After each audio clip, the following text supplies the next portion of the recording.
அருட்பெருஞ்சோதி அருட்பெருஞ்சோதி தனிப்பெருங்கருணை அருட்பெருஞ்சோதி திருவருள் பிரகாச வள்ளலார் திவ்ய திருவடிகளே சரணம். வள்ளல் மலரடி வாழ்க வாழ்க, எல்லா உயிர்களும் இன்புற்று வாழ்க. ராமலிங்கா அபயம், ராமலிங்கா அபயம், ராமலிங்கா அபயம் அபயம். அனைவருக்கும் வந்தனம். வள்ளலார் பெருமைகள் உங்களை அன்புடன் வரவேற்கிறது. வள்ளலார் பெருமைகள் எனும் இந்த யூடியூப் காணொளியில் தொடர்ந்து நாம் நம்முடைய தெய்வமாகிய வள்ளல் பெருமானார் நாம் கடைத்தேறுவதற்காக கொடுத்த திருவருட்பாவின் ஆழ்ந்த உண்மைகளை தொடர்ந்து சத்விசாரம் செய்து வருகிறோம். அந்த வகையில் பெருமானார் எண்ணற்ற பாடல்களை நம்முடைய பக்திக்காக, நாம் பின்பற்ற வேண்டிய ஒழுக்க நெறிகளுக்காக, நம்முடைய ஜீவகாருண்ய பண்பிற்களுக்காக கொடுத்திருக்கிறார். இன்று நாம் அதையெல்லாம் கடந்து பெருமானாரின் ஒரு பாடலிலிருந்து இரண்டே இரண்டு வரிகளை மட்டும் நாம் இன்று பார்க்க இருக்கிறோம். ஏன் அந்த இரண்டு வரிகள் முக்கியத்துவம் பெறுகிறது என்று சொன்னால், நாம் பிறந்ததிலிருந்து நம்முடைய மனம் செயல்பட தொடங்கிய நாளிலிருந்து, உலக அறிவு நமக்கு செயல்பட தொடங்கிய நாளிலிருந்து, ஒருவேளை மனிதர்கள் அவர்களுக்கு கிடைத்த இந்த அற்புதமான தேகத்தை யமனிற்கு தாரை வார்த்து கொடுப்பதாக இருந்தால், அதாவது மரணத்தை அடைவதாக இருந்தால், அதுவரையிலும் இந்த ஒன்றை தொடர்ந்து பின்பற்றி கொண்டுதான் வருகிறார்கள். அப்படி என்ன அந்த ஒன்று முக்கியத்துவம் வாய்ந்ததாக இருக்கிறது என்று பார்த்தால், மனம் செயல்பட தொடங்கிய நாளிலிருந்து மனிதர்கள் மரணம் அடைகின்ற நாள் வரையில் கற்பனை என்கின்ற ஒன்று அவர்களின் வாழ்க்கையில் எப்பொழுதும் இருந்து கொண்டே இருக்கிறது. இதுவாக ஆக வேண்டும், அதுவாக ஆக வேண்டும், எதுவாகவாது ஆக வேண்டும் என்று நம் வாழ்நாள் முழுவதும் கற்பனைகளில் வாழ்ந்து கொண்டிருக்கிறோம். நம்முடைய சமுதாயம் நமக்கு கட்டியமைத்த கற்பனைகள், நம்முடைய குடும்பத்தினர் நமக்கு கட்டியமைத்த கற்பனைகள், நம்முடைய பாட நூல்கள் நமக்கு கட்டியமைத்த கற்பனைகள், மற்ற நாம் கேட்கின்ற, பார்க்கின்ற, அறிகின்ற, உணர்கின்ற விடயங்கள் எல்லாம் நமக்கு கடத்துகின்ற கற்பனைகள். இந்த கற்பனைகளின் ஊடாகத்தான் நம்முடைய வாழ்க்கையே அமைந்திருக்கிறது. பொதுவாக உலகியலில் வாழ்பவர்களுக்கு கற்பனை என்பது கூட ஒரு வகையில் சுகமான ஒன்றுதான். ஏனென்று சொன்னால், கற்பனை என்பது பெரும்பாலும் நாம் கற்பனை என்பதை நம்முடைய இன்பமாகத்தான் நாம் கற்பனை செய்து பார்க்கிறோம். அப்பொழுது உலகியலில் சாதாரணமாக வாழ்ந்து கொண்டிருக்கக்கூடிய மனிதர்கள் ஒரு கற்பனையை ஏற்படுத்தி கொள்வதும், அந்த கற்பனையின்படி தங்களுடைய வாழ்க்கை அமைந்தால் அது எவ்வளவு மகிழ்ச்சிகரமானதாக இருப்பதாக என்று நினைப்பதும் இயல்பான ஒன்றுதான். ஆனால் மனிதர்களின் உண்மை நிலையை தெரிந்து கொள்ள வேண்டும் என்று சொன்னால், நம்முடைய உடல் எப்படிப்பட்டது என்று நினைக்க வேண்டும் என்று சொன்னால், நம்முடைய உள்ளம் எப்படிப்பட்டது என்று நமக்கு தெரிய வேண்டும் என்று சொன்னால், நாம் எதற்காக இந்த மானிட பிறவியில் பிறந்திருக்கிறோம், நமக்கு எதற்காக இறைவன் நமக்கென்று ஒரு சுதந்திரத்தையும் அறிவையும் கொடுத்திருக்கிறான் என்பதையெல்லாம் நாம் தெரிந்து கொள்ள வேண்டும் என்று சொன்னார், அனைத்து விதமான கற்பனைகளில் இருந்தும் நாம் விடுதலை பெற வேண்டும். உண்மையில் கற்பனை என்கின்ற சிறை நம்மை கொடுங்கோன்மை செய்து வந்து கொண்டிருக்கிறது. ஒரு மனிதருக்கு ஜாதியின் மீது பற்றிருக்கிறது என்று வைத்துக் கொள்வோமே. உண்மையில் ஜாதி என்கின்ற ஒன்றே கிடையாது. எவருடைய தேகத்தில் இருக்கக்கூடிய குருதியும் சிவப்பு நிறத்தில் தான் இருக்கிறது. எவருடைய தேகமும் அவர்களுடைய கட்டை விரல் அளவில் 96 அங்குலம் அளவிற்கு தான் இருக்கும். ஒருவர் உயர்ந்த ஜாதியில் இருக்கிறார் என்கின்ற காரணத்திற்காக அவருக்கு மட்டும் 97 அங்குலம் அவருடைய உயரம் இருக்க போவது இல்லை. 96 அங்குலம் கட்டை விரல் அளவிற்கு தான் அவருடைய தேகம் இருக்கும்.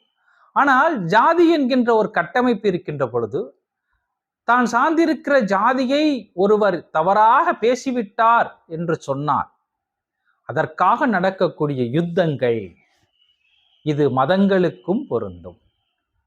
இந்த உலகத்தின் வரலாற்றை நீங்கள் எடுத்து பார்த்தீர்கள் என்று சொன்னால், ஒரு மன்னர் இன்னொரு நாட்டை பிடிப்பதற்காக சிந்தப்பட்ட குருதியை விட ஒரு மதம் இன்னொரு மதத்தை அடிமைப்படுத்துவதற்காகவும் தன்னுடைய மதத்தை வளர்ப்பதற்காகவும் தன்னுடைய கடவுள்தான் உண்மையான கடவுள், தமக்கு வழங்கப்பட்ட நூல்தான் இறை வேதம் என்று சொல்கின்ற காரணத்தினால் பிறர் மீது படையெடுத்து நிகழ்த்தப்பட்ட குருதிகள், அநியாயங்கள், அக்கிரமங்கள் அளவு கடந்ததாக இம்மண்ணில் இருந்து கொண்டிருக்கிறது. இதற்கு காரணம் என்ன? கற்பனைகள். எனது கடவுள் வேறு, உனது கடவுள் வேறு, உண்மையில் உனது கடவுளே கிடையாது, எனது கடவுள் மட்டுமே உண்மை, நான் சார்ந்திருக்கிற மதம் மட்டுமே உண்மையை சொல்லி இருக்கிறது என்கின்ற கற்பனை. இந்த தேகத்திற்கு உயிர் எப்படி ஒன்றுதான் இருக்க முடியுமோ அதுபோல் அந்த சராசரத்திற்கும் இறைவன் ஒருவன் தான் இருக்க முடியும். ஆனால் உனது கடவுள் என்றும் எனது கடவுள் என்றும் பிரித்து பார்க்கின்ற பேதமையே கற்பனையால் உருவானதுதான். ஞானிகள், அருளாளர்கள் அவர்களுக்கு கிடைத்த தவ ஆற்றலை வெளியே வெளிப்படுத்தினார்கள். ஆனால் அதற்கெல்லாம் நாம் ஒரு சமயங்களையும் மதங்களையும் உருவாக்கி சில கொள்கை கோட்பாடுகளை உருவாக்கி அதன்படி நடக்க வேண்டும், அப்படி இல்லை என்றால் இறைவன் கோபித்துக் கொள்வான், இப்படி நடக்காதவர்கள் எல்லாம் இறைவனுக்கு விரோதிகள் என்கின்ற கற்பனை. ஜாதியின்பால் கற்பனை, மதத்தின்பால் கற்பனை, சமயத்தின்பால் கற்பனை. நம் உடல் எப்படிப்பட்டது என்றே நமக்கு தெரியாது, ஆனால் உடலை பற்றிய ஒரு கற்பனையை நாம் வைத்துக் கொண்டிருக்கிறோம். இவை அனைத்திற்கும் அடிப்படையாக மூல ஆதாரமாக இருப்பது மனம். மனம்தான் இந்த கற்பனைகளை கட்டமைக்கிறது. ஆனால் அந்த மனம் எப்படிப்பட்டது என்று நமக்கு தெரியுமா? தெரியாதே, தெரியாது. மனமே ஒரு கற்பனை தான். மனம் என்கின்ற ஒரு பொருள், ஒரு உறுப்பு நம் தேகத்திற்குள் எங்காவது இருக்கிறதா? இல்லை. மனம் என்பதே கற்பனை தான். ஆனால் அந்த மனம் உருவாக்குகின்ற கற்பனைகள் காதல் என்றும், வீரம் என்றும், பரிவு என்றும், பாசம் என்றும் எத்தனை எத்தனை எத்தனை. எது வீரம்? பிறரை கொள்வது வீரம் என்று காலம் காலமாக போதிக்கப்பட்ட ஒரு கற்பனை. தன்னை போல் எலும்பும் சதையுமாக இரத்தமுமாக இருக்கக்கூடிய மனிதனை நேசிக்க விடாமல் எது தடுக்கிறது? அந்த கற்பனை தான் தடுக்கிறது. அந்த கற்பனை தான் தடுக்கிறது. இப்ப மனிதர்கள் வாழ்நாள் முழுவதும் எதனுடன் பயணம் செய்து கொண்டிருக்கிறார்கள் என்று சொன்னால் கடவுளுடன் பயணம் செய்யவில்லை, அவர்கள் கற்பனையுடன் பயணம் செய்து கொண்டிருக்கிறார்கள். அறம் சார்ந்த விடயங்களில் பயணம் செய்யாத எந்த ஒரு மனிதனின் வாழ்க்கையுமே கற்பனை தான். கற்பனையில் பயின்று, கற்பனையில் தேர்ச்சி பெற்று ஒரு நாள் காலன் என்பவனுக்கு தன்னுடைய கற்பனையை முழுமையாக பலி கொடுத்து விடுகிறோம். இந்த கற்பனையில் இருந்தெல்லாம் விடுபட வேண்டும். இறைவனை பற்றிய கற்பனைகள் எத்தனை எத்தனை கற்பனைகள். நீங்கள் நூல்களை பிரித்து பாருங்கள், அத்தனையும் கற்பனை. ஞானிகளுக்கும் அருளாளர்களுக்கும் கிடைத்த தவ ஆற்றல் கற்பனைகளாக மாற்றப்பட்டது. அந்த கற்பனைகள் பேதங்களை உருவாக்கியது. அந்த பேதங்களுக்குள் மனிதர்கள் அடிமைப்பட்டு கிடக்கிறார்கள். இறைவன் யார் என்கின்ற உண்மை தெரியவில்லை. தெரிய விடாமல் எது தடுத்து கொண்டிருக்கிறது என்று பார்த்தால் இந்த கற்பனை தான் தடுத்து கொண்டிருக்கிறது. காலங்காலமாக ஒரு சமயத்தில் வந்த ஒரு பிள்ளை அந்த சமயத்தை விட்டு வெளியே வர வேண்டும் என்று சொன்னால் அவருக்கு ஒரு பயம் வருகிறது. என்னுடைய சமய தேவர் என் மீது கோபித்துக் கொள்வாரோ என்கின்ற எண்ணம் வருகிறது. உலகியலில் அவருக்கு நிகழ்ந்த கர்ம வினைகளை அடிப்படையாக வைத்து நடக்கக்கூடிய நிகழ்வுகளுக்கும் அந்த கடவுள் கோபித்துக் கொள்வதனால்தான் இப்படி நடக்கிறதோ என்கின்ற கற்பனையை உருவாக்குகிறது.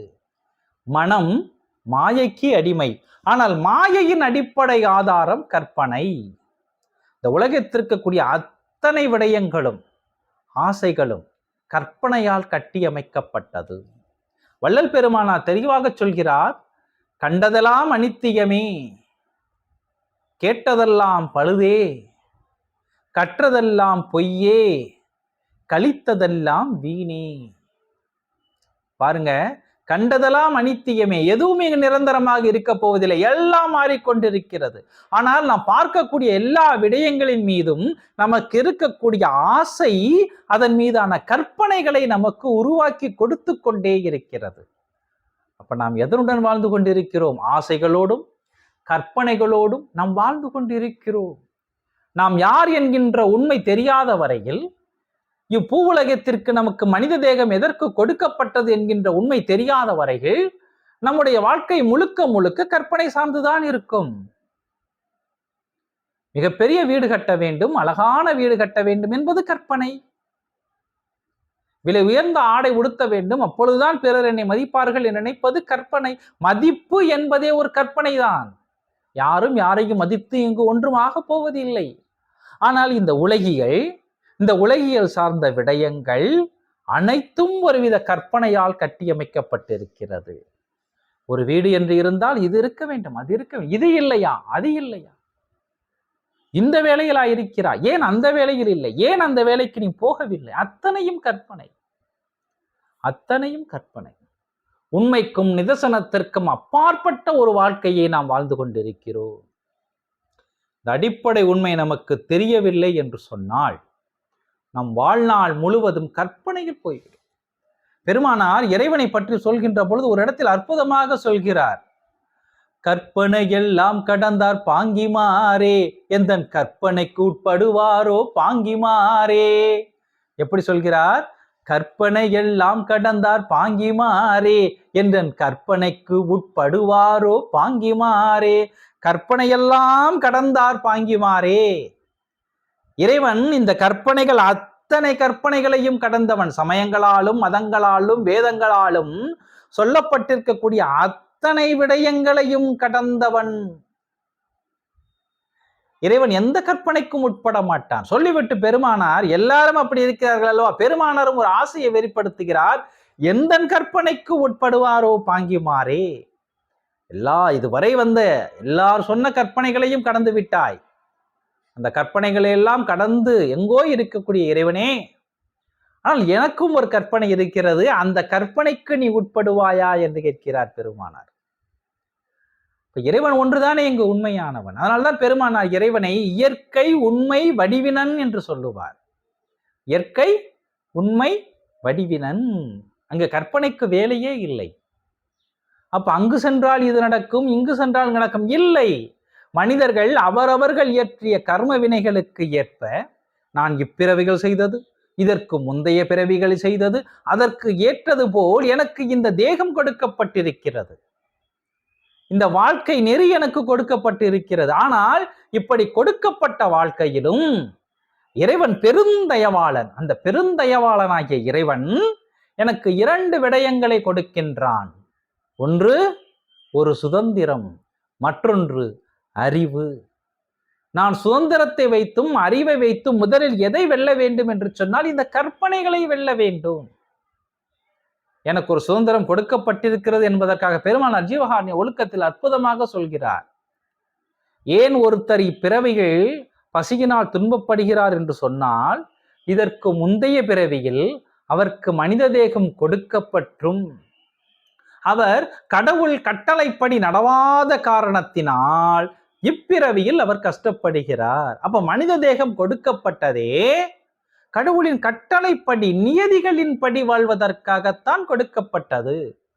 அதனால்தான் பெருமானார் சொல்வார், உயர்ந்த அறிவுடைய மனித தேகம். மனித உருவில் இருப்பவர்கள் எல்லாம் மனிதர்கள் அல்ல, மனிதர்கள் அல்ல. உயர்ந்த அறிவு எவரிடம் விளங்குகிறதோ அவர்கள்தான் மனிதர்கள். உயர்ந்த அறிவு யாரிடம் இருக்கும்? அவரிடம் ஜாதி இருக்காது, அவரிடம் மதம் இருக்காது, அவரிடம் சமயம் இருக்காது, அவரிடம் எந்த விதமான பேதங்களும் இருக்காது.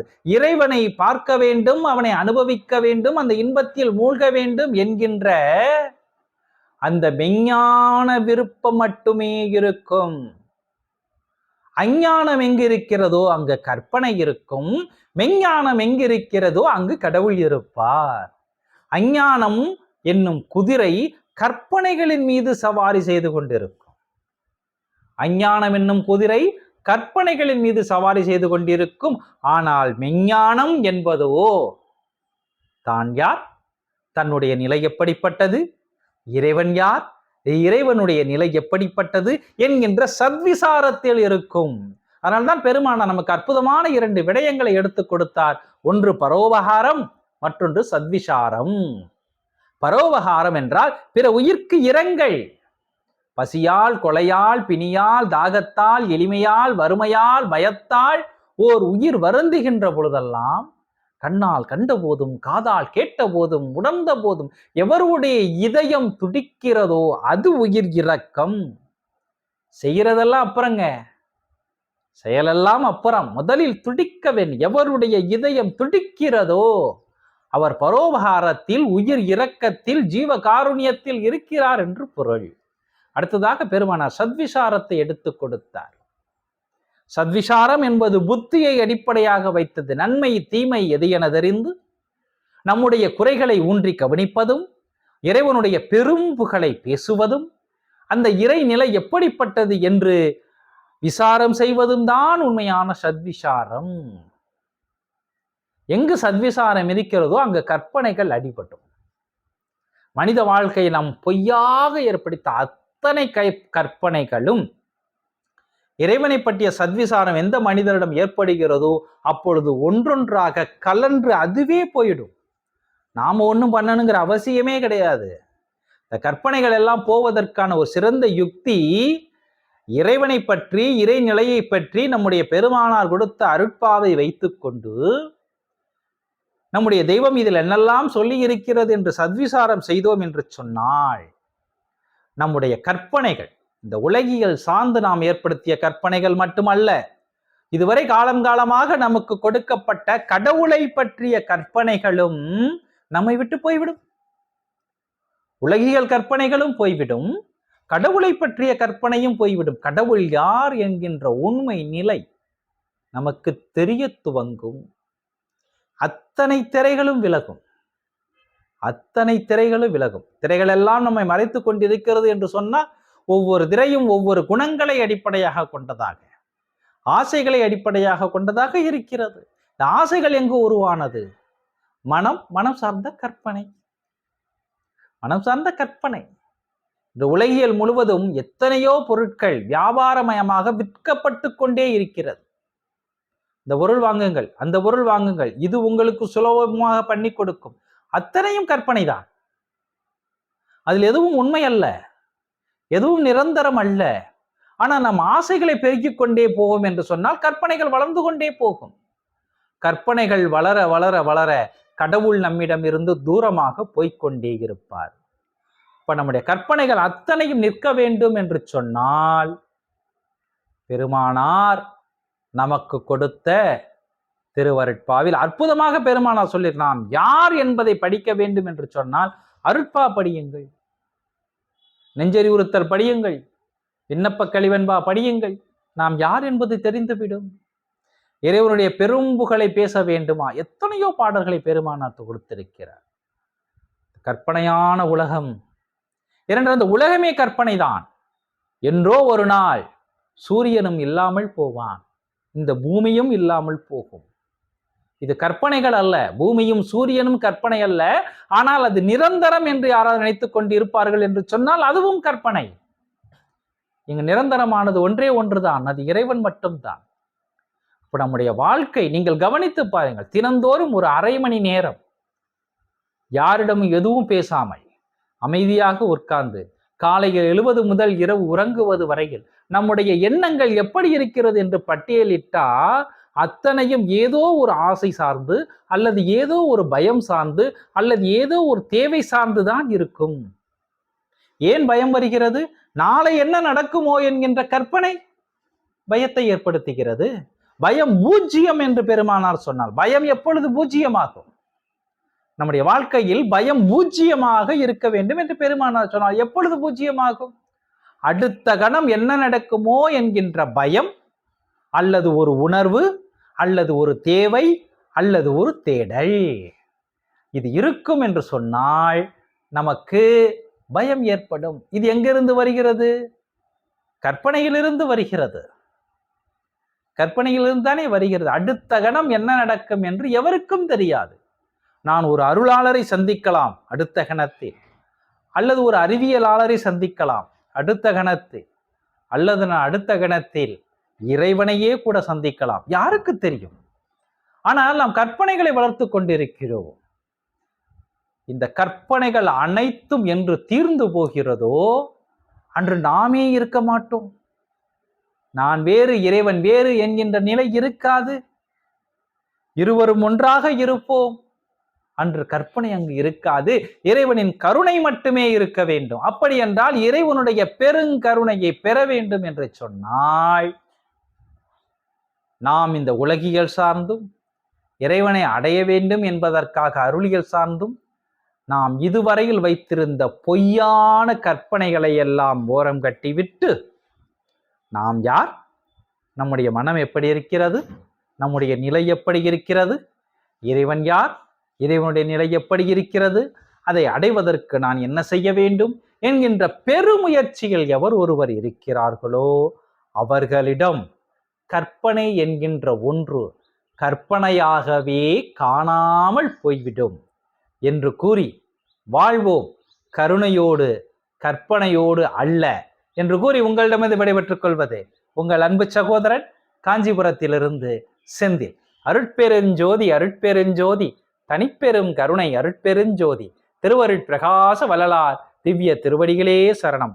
வள்ளல் மலரடி வாழ்க வாழ்க, எல்லா உயிர்களும் இன்புற்று வாழ்க. ராமலிங்காபயம் ராமலிங்காபயம் ராமலிங்கா அபயம் அபயம். நம்முடைய அன்பு நேயர்களுக்கெல்லாம் ஒரு தகவல். நான் ஏற்கனவே நம்முடைய வள்ளலார் பெருமைகளில் கூறிய தகவல்தான். நம்முடைய வள்ளலார் பெருமைகளின் சார்பாக சன்மார்க்க சுத்த சன்மார்க்க பயிற்சி வகுப்பு கடந்த 2 மாதங்களாக தொடர்ந்து ஆன்லைன் வாயிலாக ஜூம் மீட்டிங் வாயிலாக நடைபெற்று கொண்டிருக்கிறது. வள்ளல் பெருமானார் வகுத்து கொடுத்த விண்ணப்பங்களை அதில் முதலில் பார்த்தோம். அதன் பிறகு நித்திய கர்ம விதிகளை பார்த்தோம். இப்பொழுது அற்புதமாக ஜீவகாருண்ய ஒழுக்கத்தை நாம் சத்விசார வகுப்பாக சுத்த சன்மார்க்க பயிற்சி வகுப்பாக நாம் பெருமானாரின் அருளால் நடத்தி கொண்டிருக்கிறோம். அதில் எண்ணற்ற அன்பர்கள் கலந்து கொண்டு பயன்பெற்று கொண்டு வருகிறார்கள்.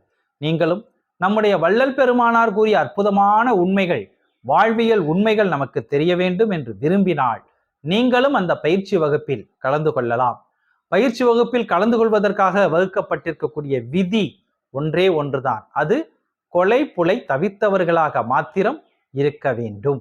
அந்த தகுதி உங்களுக்கு இருக்கும் என்று சொன்னால் நீங்கள் தாராளமாக 9500947459 9500947459 என்கின்ற எண்ணில் என்னை தொடர்பு கொண்டு நீங்களும் பயிற்சி வகுப்பில் இணைந்து பயன்பெறலாம். நன்றி, வந்தனம், ராமலிங்க அபயம்.